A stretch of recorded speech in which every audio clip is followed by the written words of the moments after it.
May ori. Sige. Anong nangyari sa'yo? Okay, ang lungkot mo. Kuha ako ulit, hindi ako matanggap training eh. Ulan daw ako eh.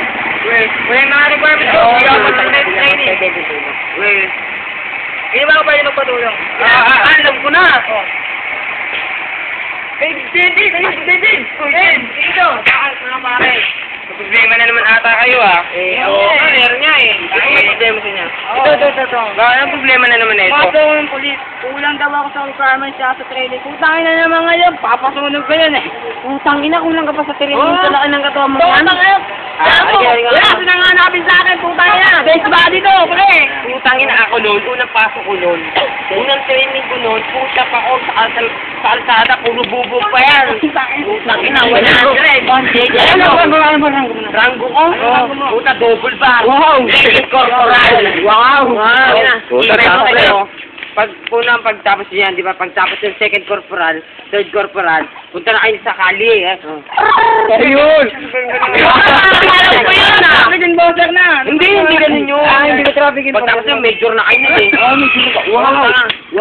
Wow. Pag ano, kunyari, tapos ay training yan, major na kayo yan. Punta na kayo sa train naman papaganon ninyo. Ngayon, alam nyo na. Ngayon ha, pag sinabi ko, ano ba tatanong mo? Tungkol, tatanong sana ako sa'yo. Yung sa may train, paano yung gano'n sa train? Di ba automatic yun? Hindi automatic yun. Dati automatic yun. Hindi, kasi sino yun yung umupo. Ngayon na senyas yung pag-aanda.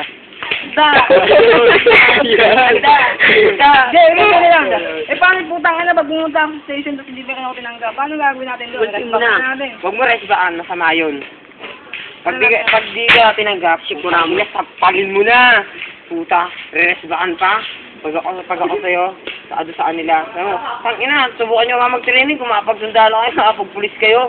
Ako hirap na ako, hindi pa makapagpulis. Putang ina nila. Kung ayaw na sa inyo, kung ayaw nyo sa'yo, putang ina nila, mga putang ina nila. Sige, ayos na. Ayos na. Sige.